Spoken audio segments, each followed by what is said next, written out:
I'm concluding my series on Henry VIII's alleged illegitimate children by telling you about the illegitimate son that Henry VIII did acknowledge as his son, a boy he was immensely proud of and pleased with, Henry Fitzroy, Duke of Richmond and Somerset. Let me tell you a bit more about Henry Fitzroy.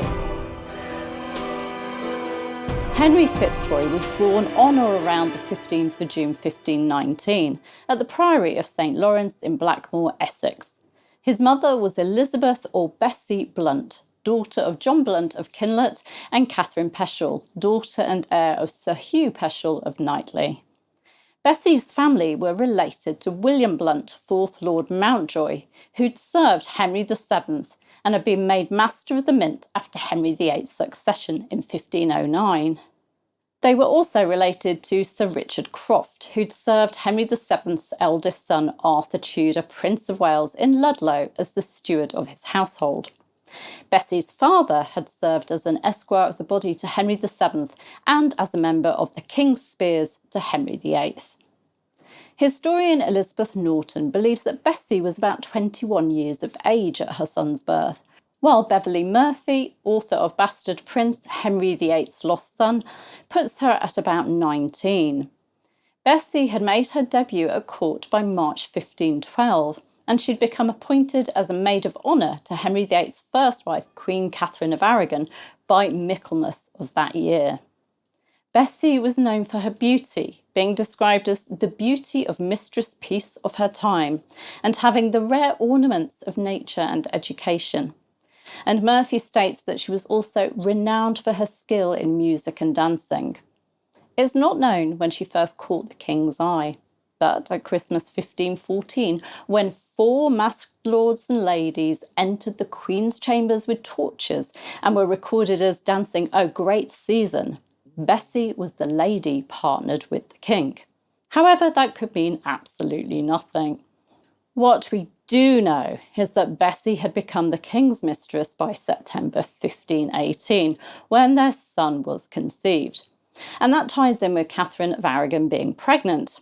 This was Catherine's 6th pregnancy, and as she'd suffered 3 stillbirths previously, the king would not have wanted to risk the health of the baby by sleeping with his wife during her pregnancy.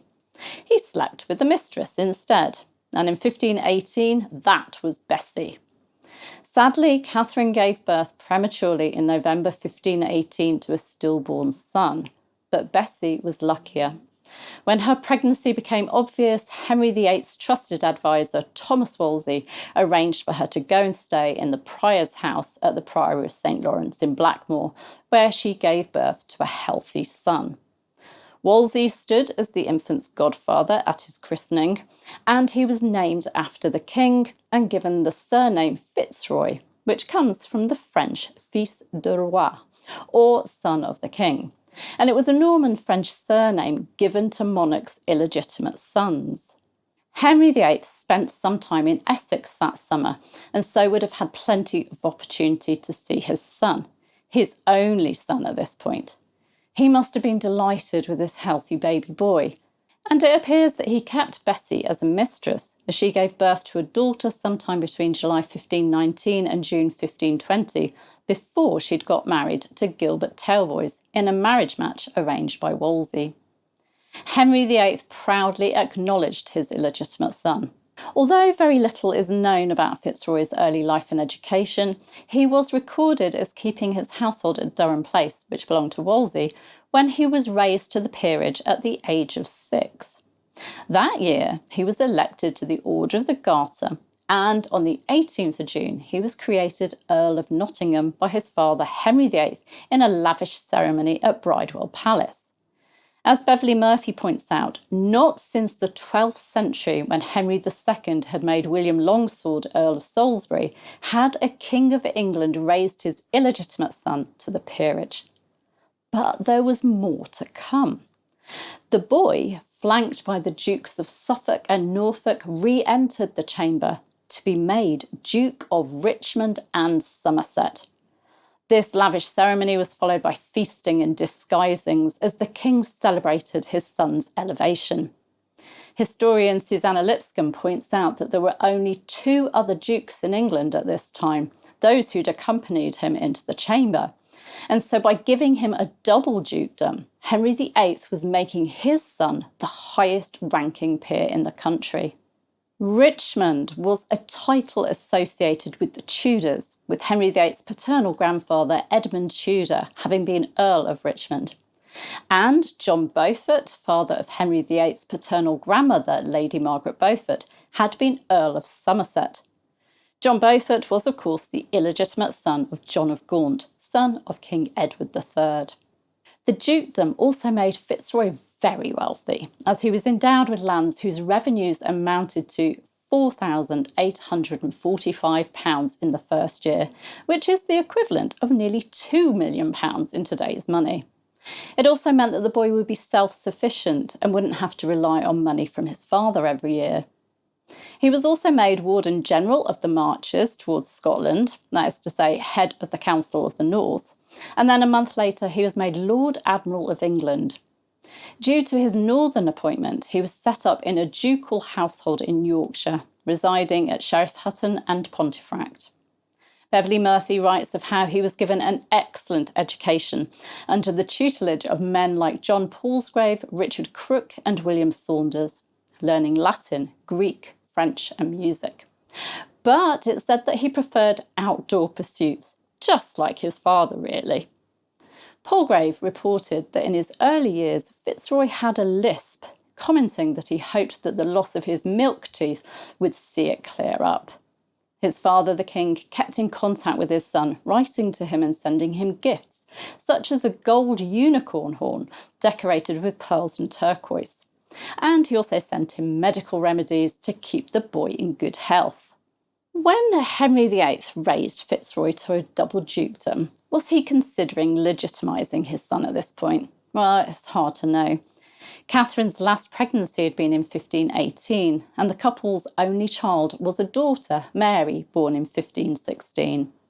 Their son, Henry, Duke of Cornwall, had died when he was just 52 days old in 1511. However, Mary, as the king's legitimate child, was the one sent to Ludlow in the Welsh Marches to govern there as if she was Princess of Wales.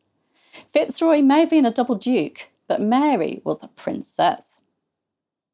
In 1527, several potential brides were considered for Fitzroy, including the Infanta Maria of Portugal, the daughters of Isabella, Queen of Denmark, and even his half-sister, Princess Mary.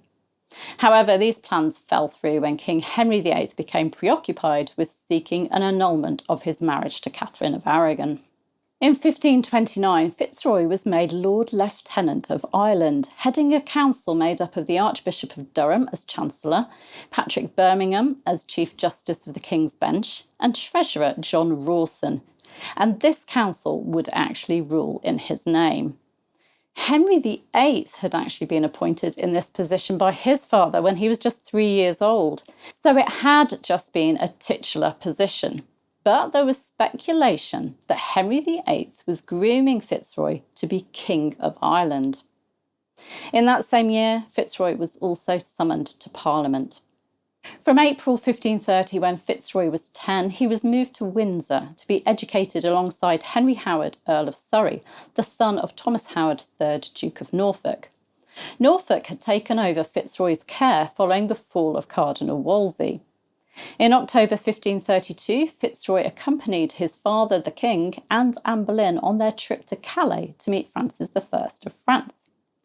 Afterwards, he and Henry Howard were sent to live at the French court, returning to England in August 1533.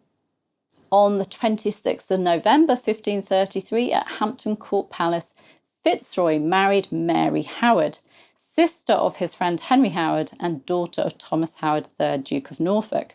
Both were 14 years old at the time.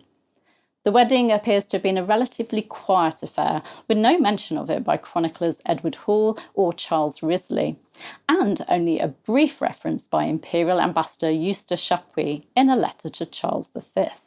According to Beverley Murphy, a papal dispensation was required for the marriage due to consanguinity, as both Fitzroy and Mary were related through Elizabeth Woodville and her sister Catherine, Duchess of Buckingham. It's unclear who first suggested the marriage between Fitzroy and Mary Howard. Norfolk himself mentioned in 1529 that Henry VIII had expressed a desire for one of his daughters to marry Fitzroy. And Mary later wrote to Thomas Cromwell that the marriage had been at the king's command. However, Elizabeth Stafford, Duchess of Norfolk and mother of Mary, blamed Anne Boleyn for the match, claiming it disrupted her family's plans to marry Mary to the Earl of Derby. Although married, Fitzroy and Mary never lived together, as the king instructed them not to consummate the marriage due to concerns about Fitzroy's health and the potential risks of sexual activity at a young age. I expect the king was thinking of his brother Arthur Tudor, who'd died at the age of 15. In 1534, Fitzroy was made Lieutenant of the Order of the Garter and played host to French Admiral Philippe de Chabot in November 1534. He also hosted Eustace Chapuis, the imperial ambassador, in February 1535. Fitzroy witnessed the executions of 3 Carthusian monks on the 4th of May 1535 and was a member of the jury at Anne Boleyn's trial on the 15th of May 1536. He attended her execution on the 19th of May 1536, following his father's visit, during which Henry VIII tearfully claimed that Anne had attempted to poison Fitzroy and Princess Mary, though no evidence supports this accusation. Fitzroy died on or around the 22nd of July 1536 at St James's Palace, London. He was 17. And it's likely that he died from a pulmonary infection such as tuberculosis.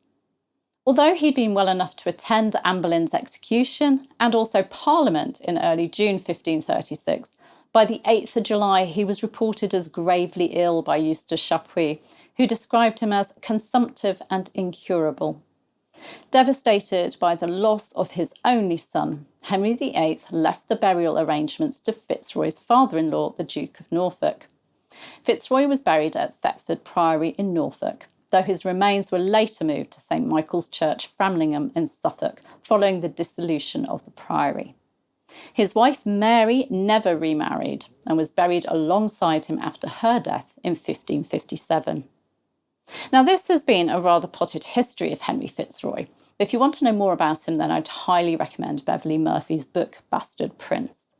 Interestingly, in her book, Murphy writes that the Act of Succession of 1536 raised the possibility that Richmond could have ascended the throne. The bastard status, which for so much of his life had been a legal obstacle to his succession, was removed. She feels that it can be safely argued that if Richmond had lived on after his father, the history of England would have been very different. Now, he would have been 27, and Edward, the legitimate son of Henry VIII, was only 9 when the king died, so in his minority. Would Henry VIII, in his dying days, have considered Fitzroy a better bet for the security of England than a boy king, considering what happened when Edward IV died and left the throne to his young son, one of the princes in the Tower? It's hard to know. Could Fitzroy have become King Henry IX? What do you think? And what about if Edward had become king and Fitzroy was still alive at his death in 1553? He might well have become king then if Edward had named him as his heir. I'd love to know your thoughts, so please do share your thoughts in the comments. And of course, do give me a like if you've enjoyed this video. And please subscribe to this channel if you haven't already. It really helps people find my videos on YouTube. Take care. Bye-bye.